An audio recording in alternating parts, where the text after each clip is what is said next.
Well, hello guys, David Vose here. Whoa, buddy, it's a beautiful day. It's been a sprinkling rain yesterday and a little today and just comfortable, beautiful fall weather. Hope you're having a wonderful day. Friends, today I really had no clue as to what I was going to do a video on. But I was sitting here looking at my phone and I had seen some text some YouTube or something about Trump's dad, Fred, and I had watched it. Learning a little bit more about Fred and how he got his money, and just, curious about things. And it said that his name was Fred Christ Trump. And of course, I had remembered that Trump's mother was a Elizabeth Christ or something. And I just kind of always kept thinking about that. And I thought, well, I wonder if that name, the surname Christ, by the way, Trump was born in Bavaria. No, his dad, I should say. Fred was born in Bavaria, not just Germany, but, that's where the Illuminati was born, in Bavaria. It's called the Bavarian Illuminati. And all the most powerful people that run the world all come from Bavaria. Just to point that out. So I thought, okay, I'm going to ask AI about this name, Christ. And the one thing that they brought up was that this surname, Christ, was literally from this area in Bavaria. Like the main area for it, I guess. You'll see what I mean here in a minute. And I thought, well, that's interesting. So I wonder, let me just, it's just for fun. Let's see what this surname, Christ, goes back to, the lineage. Because I do believe that the Antichrist will be a descendant of Jesus Christ. And also a descendant of the line of David. And probably from a couple of different lines. Because this is how somebody of very high stature that ends up becoming the king or the Messiah has to have a clear bloodline back to King David, which of course Jesus did. Jesus is the main bloodline that I believe survived the cross and went with Mary Magdalene to France and started the Knights of St. John. And then I believe they went somewhere. They probably were only there a short time, put John in charge there. And then John later on went around governing all these places around the world, in China and Africa and America. John the Presbyter is giving letters to Rome, right? Hundreds of years after, during this period of the Dark Ages or the Holy Roman Empire and so forth, there was this Prester John that, traditionally was first over in China, had some affiliation with Genghis Khan, which means the King of Kings. Genghis Khan means King of Kings.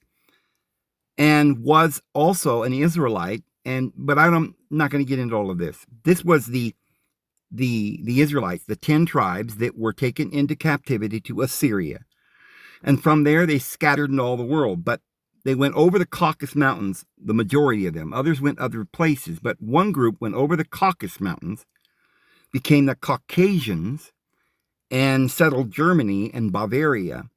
Another group went from there, the Genghis Khan and John the Prester, because remember, John the Prester was taking care of Mary, and they were in Ephesus for a while. But anyway, they ended up going to China or something.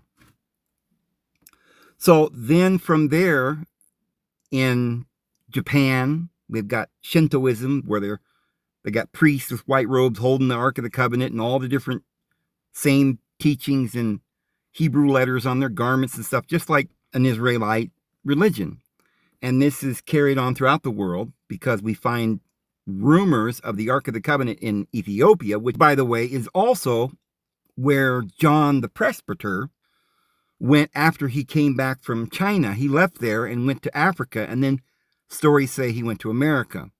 And all the while he was colonizing and taking the seed of the woman,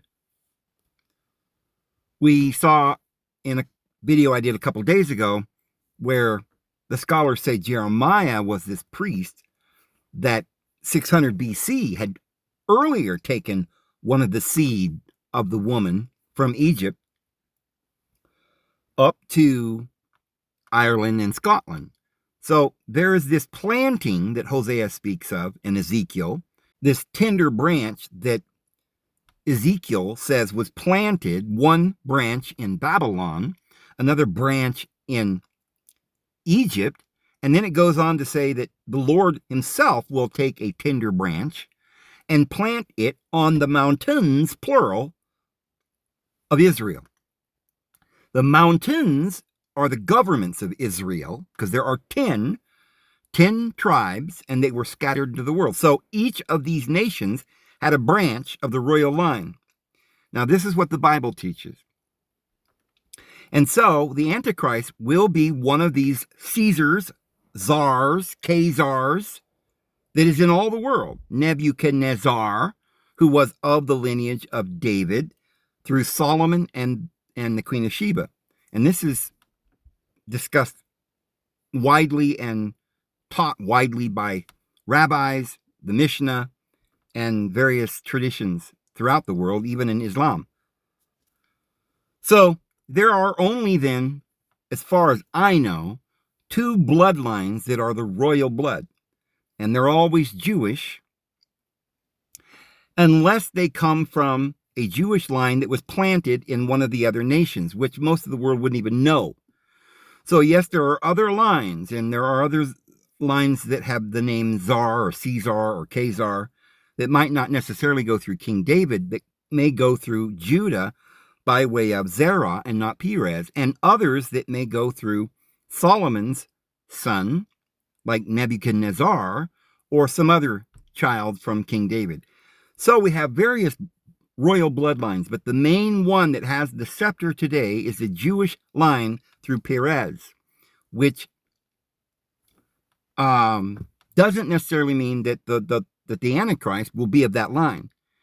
Because that line, that scepter of the Jews, is destined to go away until, and it will only rule until he who has the legal right comes, and that one will be of the line of Christ, as far as we can tell, interpreting the Bible with what we know. So it is then completely possible that Donald Trump is of the lineage of Jesus Christ, and perhaps also through other lineages in Europe, maybe even through Vlad the Impaler, like Charles, King Charles, or the Rothschilds or something else.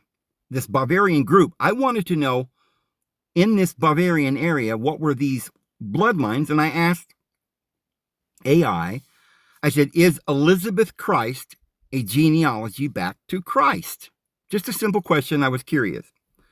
And they state, well, it is impossible for Elizabeth Christ to be in a genealogy back to Jesus Christ, because Jesus is widely believed to have had no children.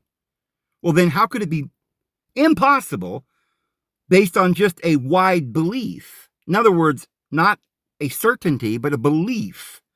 So you've contradicted yourself right there, Mrs. or Mr. AI. Forgive me, I don't know your gender. But the idea that Jesus had a bloodline, they say, is a fictional concept famously popularized by the novel The Da Vinci Code and is rejected by Christian theology and historical scholars, period. Your question appears to conflate 2 different historical figures named Elizabeth and one prominent family name. Elizabeth, the mother of John the Baptist. What? John the Baptist? John the Prester? Who took care of Mary? And, of course, these guys were all related. John, Jesus, Mary, they're all related. But we're not going to get into all that genealogy here. But it's interesting, and of course I knew this as well, that John's mother was Elizabeth, which is Beth, the house of Eliza, which is the high priesthood, which different languages will translate it different ways. It's Eleazar in Hebrew, which in the Latin is Lazarus. so is shortened to Eliza. So this is literally the house. John's mother was the house of the high priesthood back to Osiris of Egypt that was reigning over that city, Heliopolis, also called the city of On, because of the fact that John the Baptist, was the last Zadokite priest to hold the true high priesthood. And we've gone through some of that. So that's interesting. But it says in the Gospel of Luke, this Elizabeth was the cousin of Mary. See, they're related. The mother of Jesus. She was a descendant of Aaron, and her lineage is distinct from the messianic line of King David. Well, yes, but remember, the Zadokite priesthood did not have to be any particular line necessarily. You could be a Nazirite priest if you were a Levite. And in fact, the Nazirite priest line comes through Miriam, who, according to our Bible, it seems to say it's Moses' sister. However, at times the Bible says sister when it means wife. And some have said, and some of the rabbis have said, that Miriam, or Mary, was actually Moses' wife, not his sister. And therefore, Miriam is her title, or high priest, but her actual name is Zipporah, the daughter of Jethro, otherwise called Ruel, who was the high priest of the Melchizedek line. And so the high priesthood was Jethro, and his daughter had the high priesthood, which usually were women, in just like many of the Gentile temples, they would rever a woman as well as the men and certain children of the deities, a whole pantheon. But most of these temples in Greece and other places in the world were dedicated to women, and the one in Egypt that was dedicated to Hathor is their way of saying Miriam, which is the word high priest. Like Mary, to this day in Italian, means Lord, or a title for someone of dignity. And so Miriam was Moses' wife, according to the rabbi, and was of the high priesthood from Jethro, that was the lineal high priest in Egypt. And Moses threw down his staff, and it became a serpent and ate Jethro's staff. And Jethro submitted to Moses and had Moses marry his daughter, who was Miriam, or Mary, the high priest. And there are stories where Moses and Aaron had a priesthood that went down from there through the Levites, which was an appendage that they made up. Moses made it up at that time. And it's talked about how he made it up with the help of Jethro, who's also called Ruel. Most of these guys have a Yahweh name and an El name. So he was Ruel originally. Then he lowered himself to a Yahthro because of the fact that he was demoted and then made this Levitical appendage. But Miriam was not a Levite. Miriam, who created the city Ephratah, or Bethlehem, which, as we've been saying, is actually in Egypt, called Dendera, and the temple of Hathor is the temple that is where these priests would come from. David and Gideon and all of these individuals, all the way back to Jethro through Miriam, because Miriam is the virgin mother, just like Mary was also a high priest at the same temple when Jesus was born, because that's where Jesus was born, in Dendera, or Hathor's temple there, down by Memphis and Luxor in Egypt. Now, I know a lot of this is flying over people's heads, but I haven't got time to go and prove each and every little point. We've done it in many other videos. So AI doesn't know, because it's only picking up information from all these books that we've had for the last several generations, and none of them understand any of this, as the Lord has showed me in the last several years. So, not that we can't prove it. Josephus talks about the temple that the Jews that went back after 597, when they went back and they were restored, many of them went to Heliopolis and the Elephantine area, which is down in the southern area, and rebuilt like Luxor and Memphis and places like this in Heliopolis as Jewish temples. And they had the Zadokite priesthood there, but they did not have it up in Herod's temple, up in the Philistia or Palestine. So the true descendants of the high priesthood, of the Melchizedek high priesthood, was through Jethro or Ruel, whichever you like. Originally his name was Ruel or Ra-El, very close to the feminine name Rachel or Ra-El, but as in its feminine form. But his name was Ruel or Ra-El in the masculine because he was the spirit or the light of El, of that priesthood, a descendant of the high priesthood. And it was handed on to his daughter, Mary, the high priest, which is why in our Bible, Jesus is the son of Mary, not necessarily of Joseph, who may have been someone just being like a stepfather or something.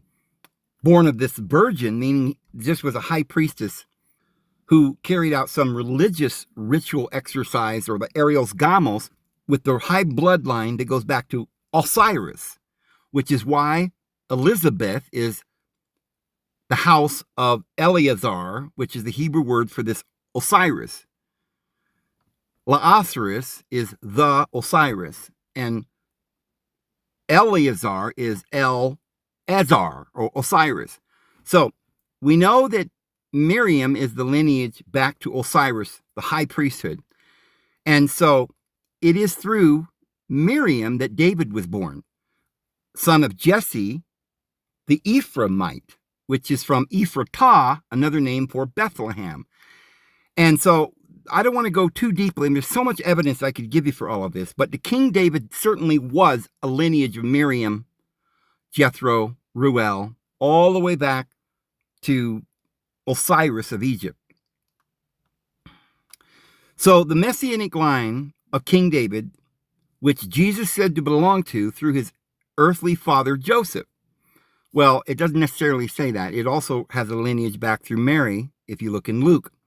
So it says this Elizabeth was an ancestor of Jesus' maternal relatives, not a descendant of Jesus himself. Yeah, I'm not sure why they even had to tell me that. So Elizabeth Christ Trump, this Elizabeth Christ was a real 19th century figure. Duh. The grandmother of former U.S. President Donald Trump. Okay, great. She was born in Germany in 1880, nearly 1,900 years after Jesus lived. Yeah. Her surname, Christ, is a common German name and is not a reference to Jesus Christ. Duh. We get that. They're very clever, AI, and you'll see this as we go. Now it says the Jesus bloodline theory. The idea that Jesus was married and had descendants is a modern conspiracy, a theory with no historical basis. Mainstream Christianity teaches that Jesus just stops there. That's weird. Anyway, then I ask, well, what is the earliest bloodline then that the German line goes back to? Loon. And they say, well, the term earliest German bloodline is inaccurate because the people of modern Germany are a genetic blend of many ancient... No. They misunderstood. You got to be very careful. I assume because they saved the last question that they knew I was talking about this Christ German line, not just the German bloodline. So let's just skip all that because they misunderstood my question. So then I ask them, I meant the earliest Christ line. And they say, well, the name Christ is a relatively common German surname, has no genealogical connection to Jesus Christ. The earliest records of families with the surname appear in Germany in the 16th century, about 1,500 years after Jesus lived. Okay, good, but can you give me the lineal descent from this Christ surname back somewhere. And how far back can we trace it? So they say, well, the origin of the surname Christ, the surname did not come from a shared ancestor of Jesus. They're so intent on making certain that I know it's not from Jesus. I mean, you'll see that. It's like this obsession of this AI to make sure I know. And they're almost like a scolding parent. Don't you dare say that. You know, don't you dare say that. Jesus didn't have any kids. Well, maybe they're so upset about that because if Jesus did have kids, then somebody literally might have the right to reign over this world, and they got to go. Oh, buddy, because they think that, you know, the Jewish people say they're the chosen people, right? What if the chosen bloodline went down to Jesus and Mary and their children have scattered into all the world and we're all part of their family now? Huh? Well, this is interesting. Well, mixed again with Joseph. And this might be an explanation as to why Psalms 78, verse 68, that Judah was chosen. Well, most places, like the Apostle Paul says, Judah is not chosen, but he chose the Gentiles. Or, there's neither Jew nor Gentile. We're all one in Christ. So everybody's of the seed, He spoke of the seed, namely one seed, which was Christ, and we're all one in Christ, not Jews. And he talks about in Romans, we talked about there the other day, where he says, so what superiority doth the Jew have? Well, none, because we don't get saved through circumcision, and there is neither Jew nor Gentile in Christ. However, if one line of the Jewish line, and I believe Jesus had Jewish blood through Boaz, but as we've seen, that's only a Levirate marriage to raise up seed for Joseph. So then in the end, this Judah, that part of the line through Jesus's bloodline, was then mixed with Mary, and their seed went into all the world. And now we've got another line that seems to be all of this. No more Jews, but all in Christ. Interesting how that works out. But they're not aware of that. So they say it didn't come from a shared ancestor of Jesus, but from several different origins, most related to the Latin and Greek titles for Jesus. A nickname. Many Christ families likely got their surname. They don't know. They're just saying likely. It's interesting how they can speculate and it's all perfectly fine. But if I try to do that, they get really mad. But they're just speculating. They have no proof. They don't know where this Christ line comes from, or they're hiding it. So they say families got this surname as a nickname for a pious person, meaning the Christian. This practice was common in the Middle Ages. Okay, so it was a practice that was common, but we don't know if that's what happened. And why would one family in Bavaria happen to be nicknamed Christ? Could there also be another reason? Maybe they were nicknamed that because their lineage goes back to Christ. I don't know. So it says a given name. It could also be a shortened form of a given name like Christian. Okay, that would do. That would do either way.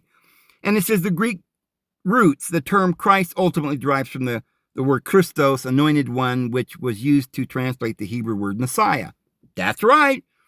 So it says no lineage from Jesus. To be clear, there is no bloodline connection between the modern surname Christ and Jesus of Nazareth. And Jesus had no children. Mainstream Christian theology and historical consensus hold that Jesus was celibate and had no biological descendants. The name is a title, not a surname. And, okay, blah, blah, German records are recent. German church records where family names like Christ appear generally do not go back before the 16th century. Due to events like the 30 Years' War and early family records for specific Christ lines, such as those from Hesse, Germany, have been found dating to the 1600s. Okay, great. So, I write, so there is no genealogy. I had to do it several times. It wouldn't go. There is no genealogy of the German surname Christ, ?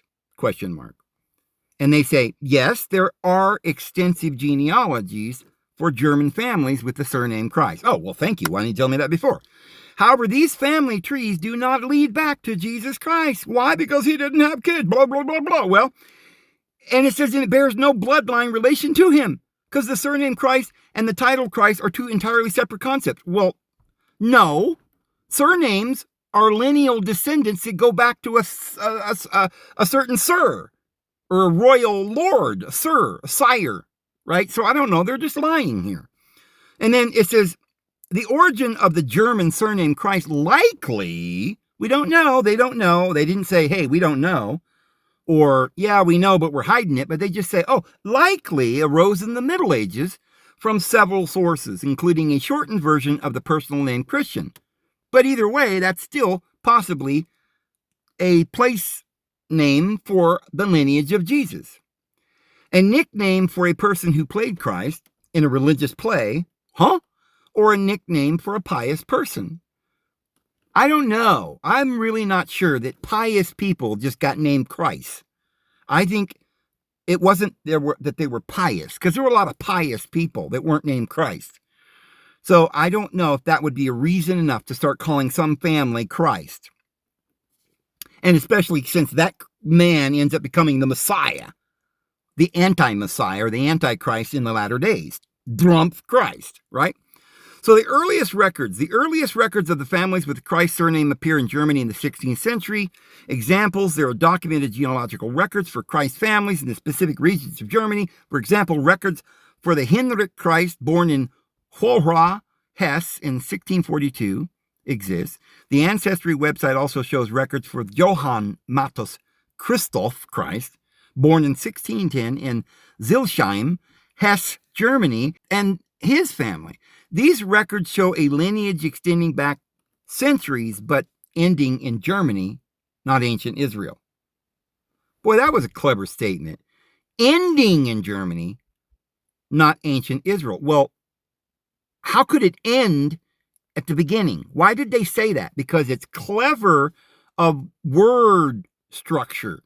It's trying to put words into your head, not lying to you, but so, because they're not lying that it didn't end in ancient Israel. No, it would have begun there, right? Not ended there.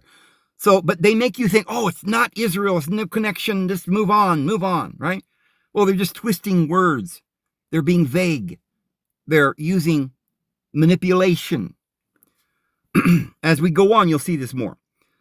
It's a title, not a name. A religious title, no bloodline. The idea of a Christ bloodline originating from Jesus is a modern fictional concept with no historical theological basis.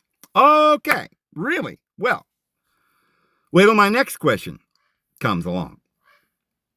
I said, well, you're misinformed because John chapter 3 and other gospels say Jesus was married and had kids. But I am asking what bloodline from the surname Christ in Germany connects to a heraldry or legend. And they say, regarding your interpretation of the Gospels, it's a common misconception that they state Jesus was married with children. However, this is incorrect. No standard accepted Christian gospel mentions Jesus having a wife or children. Mainstream Christian theology and historical scholars widely dismiss the theory of a Jesus bloodline as a modern myth. It was notably popularized in 2003, a novel, The Da Vinci Code, which was a work of fiction and not historical treatise. Well, I tend to disagree. I don't know that everything that Dan Brown said in that book was correct, but, a lot of it was. I did thumb through it. I speed read books here and there, but, I agreed with the premise of the book. Not all the details, but a lot of them. So it says John's chapter 3 does not contain any reference to Jesus being married or having children. Instead, this chapter focuses on the conversation between Jesus and Nicodemus about being born again. Other verses within John and the other Gospels mention Jesus' mother and siblings, but never a wife or children. When Jesus was dying on the cross, he entrusted his mother to the care of his disciple John, which biblical scholars argue would have been unusual if he had a wife who could have cared for her. Turning to your second question regarding the heraldry and lineage of German surname Christ, and then they say something went wrong and they couldn't generate that answer. So I go on and I say, well, John 3 says that Jesus was the bridegroom being married to the bride, and his mother Mary was the governor of the wedding. Now, I made a mistake and I put 3, and it should be John 2. So they capitalize on that, and they keep acting like I meant 3 and I'm wrong, but it's really chapter 2. John chapter 2. But anyway, here's what they say. Your claim that the Gospel of John chapter 3 says Jesus was married to the bride is based on a symbolic interpretation of the text, not a literal one. This interpretation is a minority view and is not supported by mainstream biblical scholarship or theology, which understands the bride in a metaphorical sense. Here's a breakdown of the passage, John 3:28-30, and the standard theological understanding of the wedding imagery. Context: the verses you are referring to are spoken of by John the Baptist, not Jesus. John's disciples were concerned that Jesus' growing ministry was overshadowing John's. John the Baptist responded by using a wedding analogy to clarify his role and Jesus' role. Or was Jesus just married to the high priestess and became the high priest king that replaced John? Yeah, that's it. And you can literally go to the records, and it's in the book of Josephus, the Jewish War and the Antiquity of the Jews, that Josephus wrote his history. And he speaks of the Zadokite priesthood, which is the only one the Essenes accepted, the one that Ezekiel says is the only priesthood that our Heavenly Father will accept. And that priesthood was at Heliopolis. And it was a guy named On, or John, that was the high priest there. And there was a John 1, John 2, John 3, John 4, and John 5. And then after that, there was a Jesus who became the high priest. And that was the last of the Zadokite priests. Well, let's just not trouble ourselves with all these facts, shall we? So, then it says the bridegroom. John the Baptist states the one who has the bride is the bridegroom. Yeah, in other words, who's the bride? The high priestess, Miriam, Mary. And whoever marries her is the groom, in other words, the king. And this just happened. The wedding is in chapter 2, and now we're discussing chapter 3, where John is literally confirming that Jesus is the bridegroom, and he just got married in chapter 2 of John. But that's just me talking here. I'll explain that to AI here in a second, and then they'll counter what I'm saying. So it's not a literal human marriage, and Jesus is portrayed as the divine bridegroom who comes to unite with his people. The bride in this context is the bride refers metaphorically to the people of deity, or maybe the people of deities, the people of Jesus and Mary, who are the two divine beings that we are all descended from. Brilliant, David, brilliant. Pulitzer Prize. The church.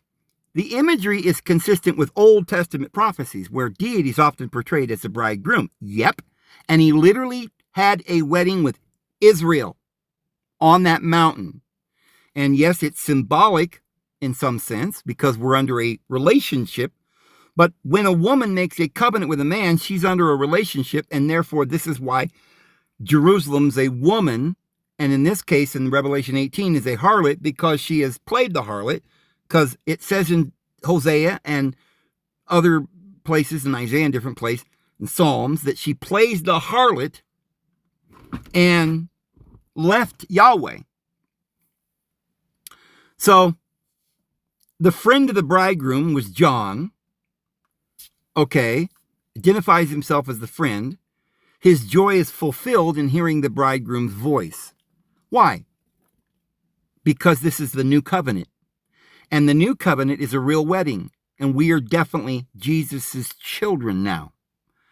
We are no longer bastards.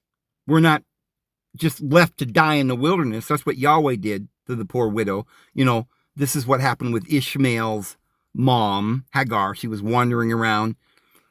And then Jesus' relationship with Mary, the Gospels, including John, identify Mary as Jesus' mother, not the governor of the wedding. Is likely a conflation with the wedding at Cana in John chapter 2. At that wedding, Jesus' mother told him they had run out of wine, prompting his first miracle. It was the master of the feast, not Mary, who addressed the bridegroom. So then they go on to tell me, there is no credible historical or biblical evidence to support the idea that the German surname Christ is related to bloodline from Jesus. All right, great. But I'm still going to argue with you about your interpretation there, because John chapter 2, verse 9 specifically states Jesus was the bridegroom of the wedding at Cana, and his mother was, as traditionally done, the governor.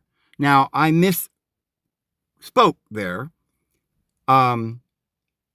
She was the one that was in charge of the wedding, because traditionally the parents are in charge of the wedding. But also, they could be the governor, but most of the time they would hire a governor to make the feast, to cook and to preside over the wedding. However, they took instructions from the mother of the bridegroom, which in John chapter 2, verse 9, was Mary, the mother of Jesus. And there it specifically states that Jesus was the groom. Now, why is it calling Jesus the bridegroom?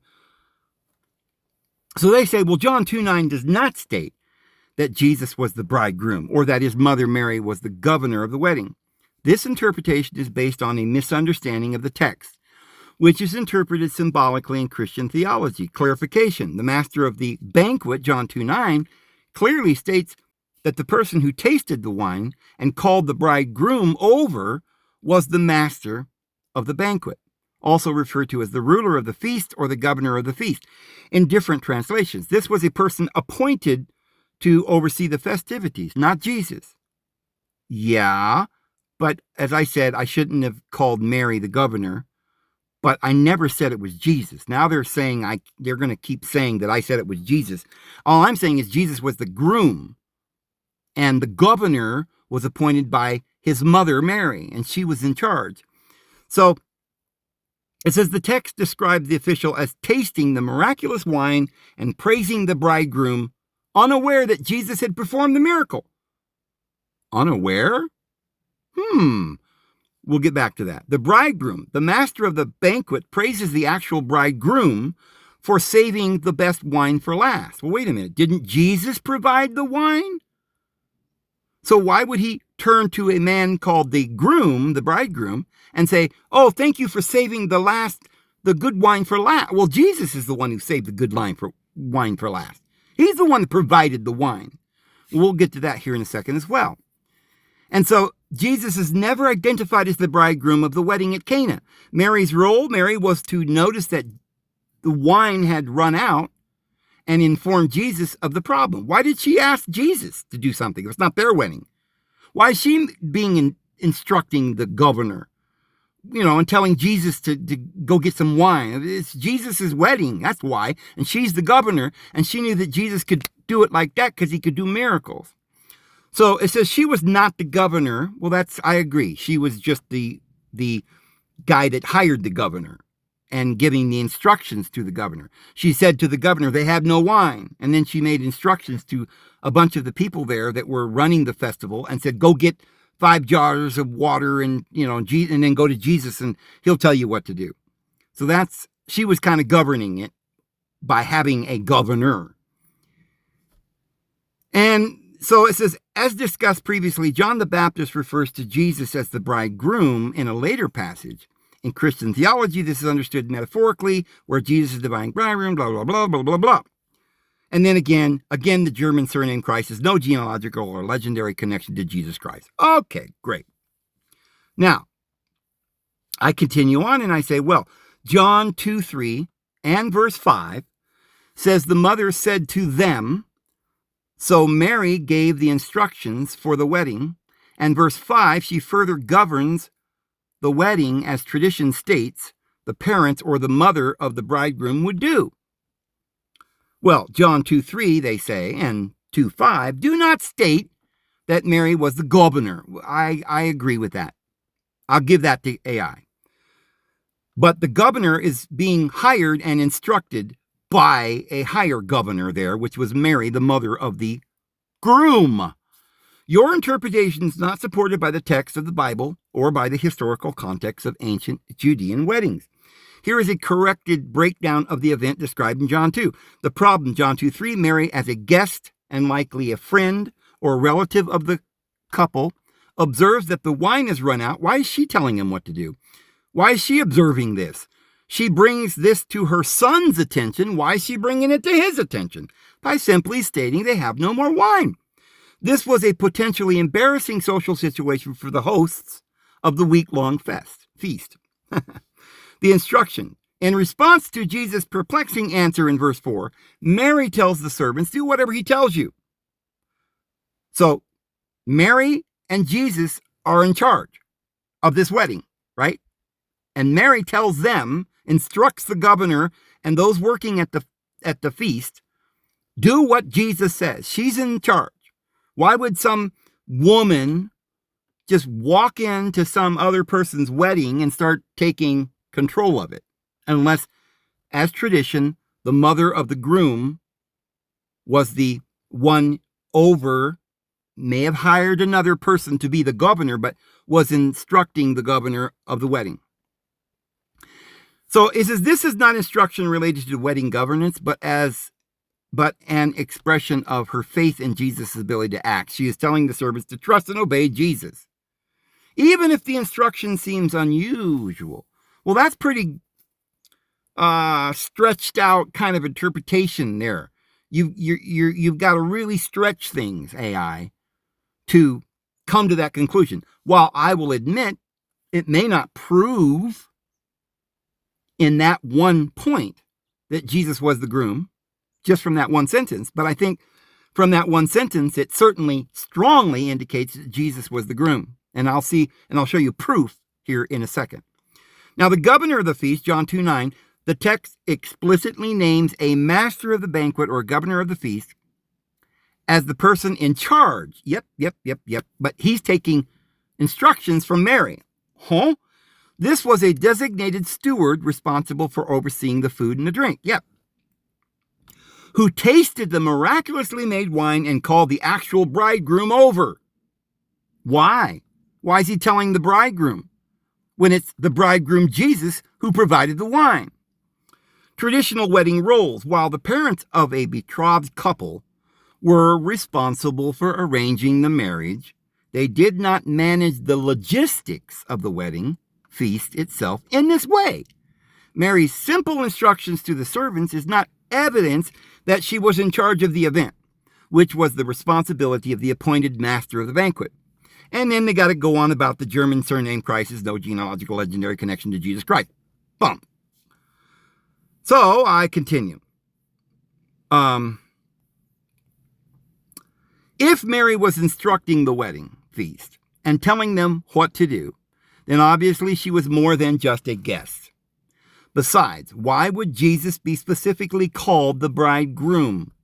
You say this is symbolic, but the wedding was real, and Jesus performed a miracle there. It was not a parabolic reference, and neither is it parabolic in John 3. This wedding had a groom and a bride. Jesus in John 2:9 is called the bridegroom. The most obvious way to understand this is that Jesus was the bridegroom. Also, tradition says that Jesus had kids. Gospels, such as the Gospel of Truth, Thomas, and the Gospel of Mary Magdalene, state that Mary Magdala was his companion, a word meaning wife, and they often kissed on the mouth, etc. Further, Isaiah 53:10 states that Jesus had seed, or children, they translate that offspring, or children, in other places, and his days were prolonged. Psalm says he did not see decay or corruption in the grave, but was alive. But regardless of anyone's interpretation of Isaiah 53, he has seed or offspring. So they say, well, let's break this down. The claims made and compare them to the historical and scholarly consensus, including the texts themselves, say there are several persistent misunderstandings at play here. The wedding at Cana in the Gospel of John. Your interpretation that Mary's actions suggest she was the bridegroom's mother, and therefore that Jesus was the bridegroom, is not supported by the text or by scholarship. Mary's instructions, John 2:3 and 2:5, describe Mary noticing the wine is gone and instructing the servants. Do whatever he tells you. This indicates her concern as a close acquaintance, not as a manager. Well, it could be either way, maybe, and I think more likely the manager of the event. It reflects her faith that Jesus would intervene and not a formal role in the wedding. But why, if this is all happening, Wouldn't the Bible be showing you literal things that have esoteric meaning? So if the literal event had some other guy that was a bridegroom, not Jesus, then how does that teach us anything esoterically about Jesus being the real bridegroom? You see how ignorant this is to think that Jesus is not the actual bridegroom? And then it says the governor master of the banquet in verse 9. The text explicitly states that the person in charge is the master of the banquet. The governor calls the bridegroom aside to praise him for the wine, making it clear that the governor and the bridegroom are two different people. Yeah, I never said they were the same person. See how clever AI is to try and screw my mind up and keep obfuscating so that they never really can arrive at any answer, because they keep going off on some wild goose chase. Oh, you said that Jesus and the bridegroom is the same and blah, blah, blah, and he's not the same as the governor and he's not the same. I didn't say any of that. But you're off on some tangent. Well, I did say that the governor was Mary, but in a sense she was. She was governing the governor. Anyway, it says the bridegroom, the text identifies a specific separate bridegroom. Got it. However, the separate bridegroom is separate, not from Jesus, but he's separate from the governor. And that's exactly what I'm trying to say. And then it goes on to say in Isaiah 53, your reading of Isaiah 53:10 is not the mainstream biblical or theological interpretation. In this context, seed is widely understood to mean spiritual and not biological offspring. Okay. But as I've said many times in my other videos, you can't have a parable that teaches something true esoterically if it's not true in the literal as well. If the kingdom of heaven is like a seed that one plants and it grows up to become the greatest of trees, then not only does that mean that the spiritual kingdom is created by faith and will grow up to take over the world, but also means that a seed literally does, when planted, grow up to be a great tree. Both the literal and the spiritual is true always. Because if it's not true, it doesn't make for a parable about something that is true. So, a spiritual interpretation in the passage, the suffering servant shall see his seed, he shall prolong his days. Christian theology interprets this as referring to Jesus seeing his spiritual followers as seed, and his resurrection prolong his days, which together fulfill the mission of deity. Well, yes, they are spiritual children, yes, but spiritual doesn't mean they don't exist. They're literal children that are very spiritual children. I don't know why people get this thing in their head about the word spiritual, and they just think it means something that's a fairy tale, but not anything real. The contrast with a literal reading, if the text were interpreted literally, it would contradict the fact that Jesus died in his 30s. No, he didn't. He says he raised from the dead. He said, touch me. A spirit doesn't have flesh and bones. It is he that I do. I am not a spirit. He did not see corruption or decay in the grave. He came out of there alive and conquered death. Okay? And that has nothing to do with whether he had kids anyway, because he had the kids with sex with Mary before he was actually murdered. Thank you very much.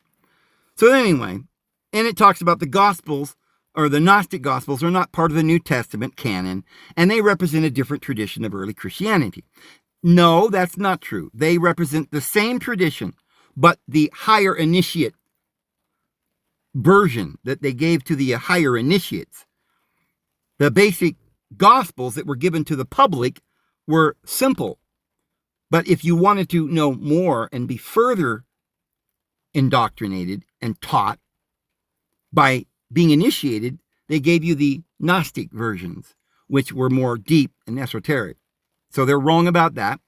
And it says the Gospel of Philip, the claim that Mary Magdalene was Jesus' companion, whom he kissed, often comes from the Gnostic Gospel of Philip. The companion in Gnostic thought, in the context of Gnostic writing, companion often, but not always, often refers to a spiritual partner or an equal. Okay, so if Mary Magdalene was Jesus' equal, what does that make her? That they are one, they are married. You don't call a woman under the law that is a servant If Jesus is the Lord and Mary's just a little servant girl, then how could she be a companion or an equal to Jesus unless they had gotten married? And so it says not a literal spouse. The kiss, rather than a romantic gesture, was symbolic of a transmission of spiritual knowledge. Yes, but you see that all of the world is a parable that portrays the grand truth. When a man and a woman get together, they're symbolizing the spirit and the flesh. And the spirit imparts the truth to the physical. And the physical gets knowledge from experience and imparts it to her husband, and they both kiss.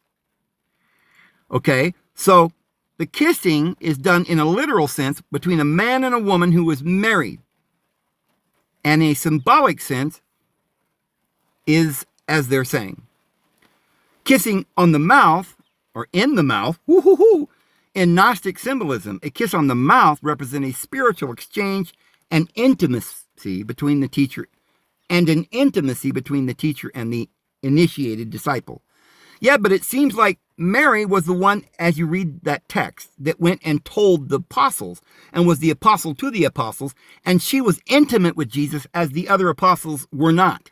And therefore she had more knowledge and a higher understanding of the esoteric knowledge, and therefore she was the one that taught the apostles, because she is the mother, she is the Holy Spirit, she will teach you all things you need to know in the hour and you need to know it. And it says as much there in that gospel.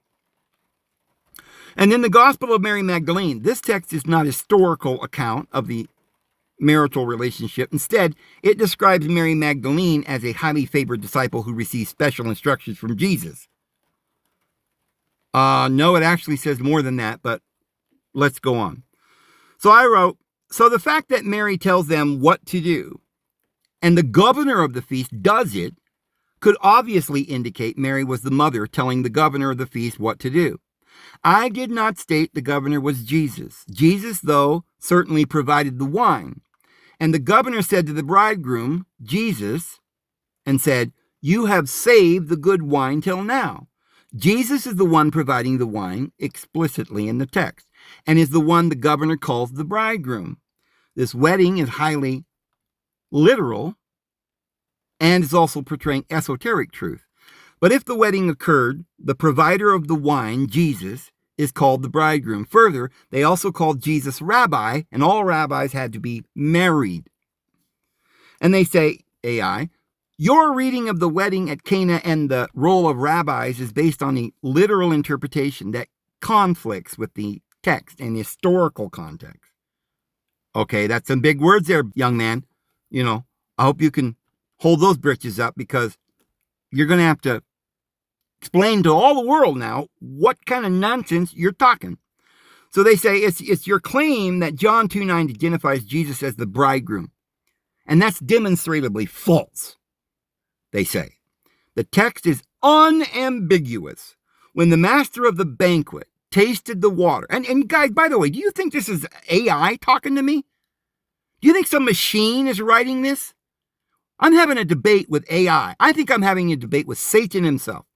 I really do. This is not a machine. Satan is inhabiting this thing, and how could that be? Well, as I've said, it's an antenna. They're picking up thought waves, and they're using our subconscious mind. You're not aware of it. Your lower ego, which is lustful and has got fear and hate. That's where you go to dream. You get all these boogeymens and nightmares. That's the lower ego, that's the devil, and that's what's running AI. And not that the lower ego isn't intelligent. It's clever. It's very smart. In fact, it can do miracles. If you keep saying evil, negative things, those negative things will occur. They will happen. This is why we got to keep our thoughts on things above and not on things that are earthly. So, it says, then he called the bridegroom aside, and he said, everyone brings out the choice wine first, and then the cheaper wine after the guests have had too much to drink. But you have saved the best till now. The master of the banquet is a separate person from the bridegroom. Yep. The master of the banquet explicitly praises the bridegroom. Yep, not Jesus. Nope. He praises the bridegroom who provided the wine. Jesus is elsewhere called the bridegroom and provided the wine here. So the text makes a clear distinction between the person who tasted the wine, the master or the governor, and the person who provided it, Jesus, and the person who was praised for it, the bridegroom. No, the bridegroom provided the wine. So the person who provided the wine, Jesus, is also the person who was praised or the bridegroom. That is a fact, and AI is trying so hard to pretend that they cannot see my point. So the role of Mary at the wedding. Mary's actions telling Jesus and the servants indicate her involvement in the event, but not her role as the governor or the manager. No, but she's telling the governor what to do. Therefore, she's the mother of this wedding. Her position was likely that of a concerned relative or guest. Well, in your opinion, but I think you're lying and biased. And her instructions to the servants, do whatever he tells you, was an act of faith in Jesus, not a command related to wedding management. Really? Why would some stranger go to somebody's wedding and take over the wedding and start telling everybody what to do? This doesn't make any sense. So your claim that all rabbis had to be married is not historically accurate. While many rabbis in Jesus' time were married, it was not a strict requirement. Oh, but it was a requirement, but not a strict one, right?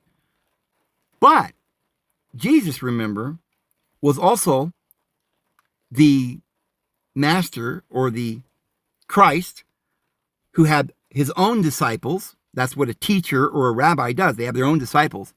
And we know who his disciples were, and one of them was Paul.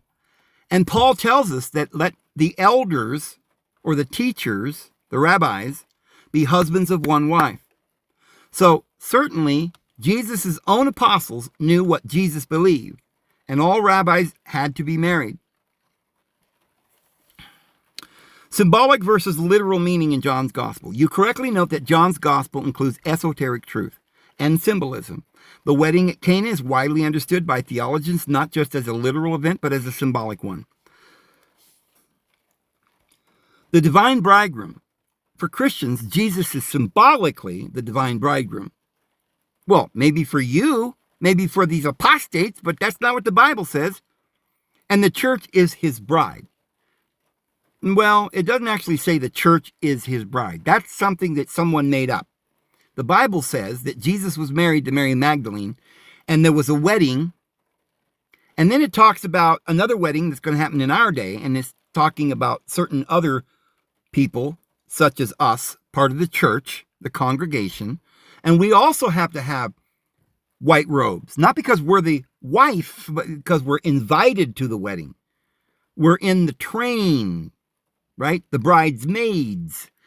Okay? Now, in the story, back in the day, the literal story, there's always usually 7 bridesmaids. But this is a symbolic number to mean all the bridesmaids. And anyone who is one of the 144,000 is probably one of the bridesmaids. So, it says the miracle at Cana, where Jesus provides the best wine. Jesus provided the wine. You just admitted it. Prefigures the new covenant and the ultimate wedding feast of the Lamb. Historical wedding. The fact that a historical wedding occurred does not mean that every person's role was literal. It is possible for a literal event to have had symbolic meaning. In this case, Jesus provides the wine, fulfilling the role of the ultimate power of bridegroom or bridegroom. Yep. So what you're saying, AI, is that in the parable, the bridegroom provides the wine. But in reality, Jesus does it, and he's also a bridegroom, but not the one in the wedding. Really?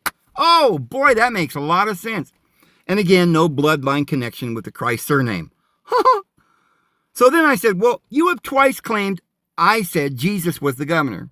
I did not imply that. Jesus was the person who provided the wine. The governor, not Jesus or Mary, was speaking to the groom when he said, you have kept the best wine for last. your contention that it could be possible the bridegroom was not Jesus and he only thought this groom provided it cannot be true, as the governor knew that Mary instructed them, including the governor, to let Jesus provide the new wine by the miracle.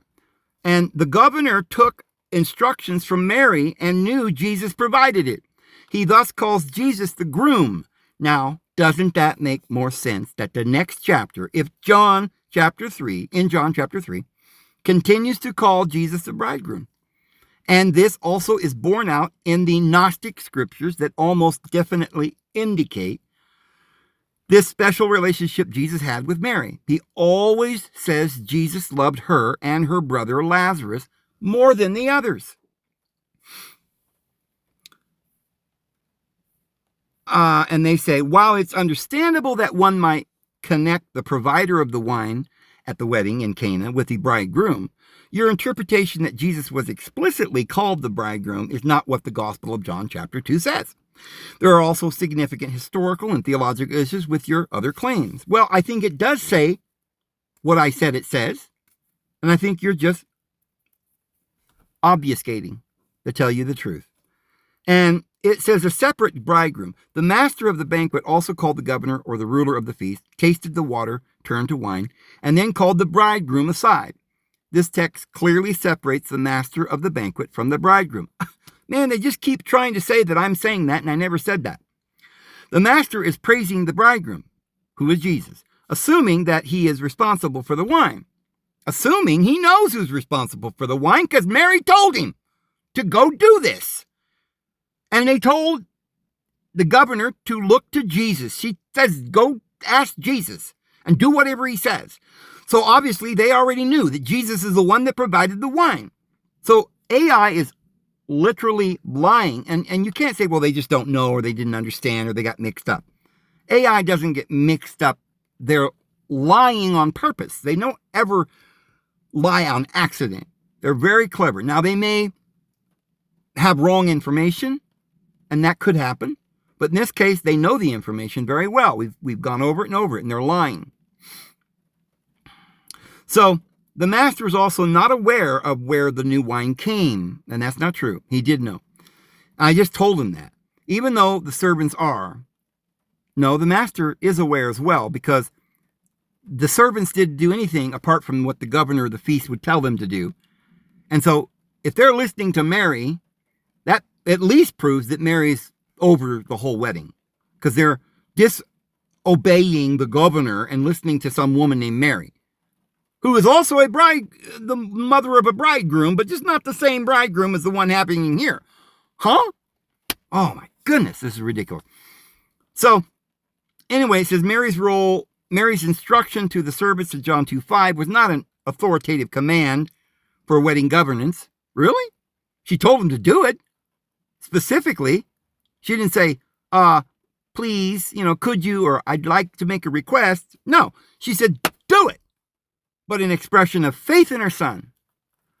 Her instructions, do whatever he tells you, is also her last recorded instruction in the canonical Gospels, and is interpreted as a direction to follow Jesus, not her. Okay. Jesus, the symbolic bridegroom. Oh my goodness. The bridegroom language in John's Gospel and in the Christian theology is widely understood to be symbolic, not literal. Well, I don't care what you understand. I've proven to you that you're wrong. The wedding feast is often seen as a metaphor for the kingdom of deity, and with Jesus as the divine bridegroom and his people as the church, the miracles at Cana where Jesus provided the best wine prefigures the heavenly marriage and the new covenant. Yes, I agree.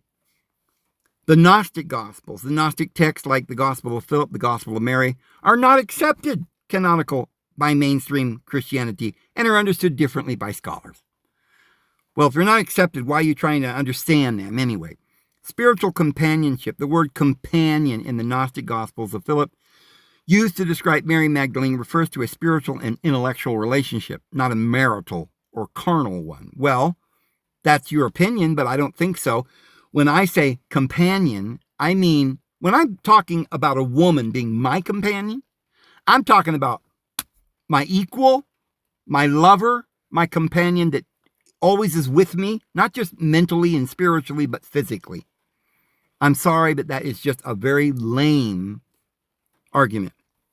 The symbolic kiss is a spiritual exchange of knowledge. We've gone over that.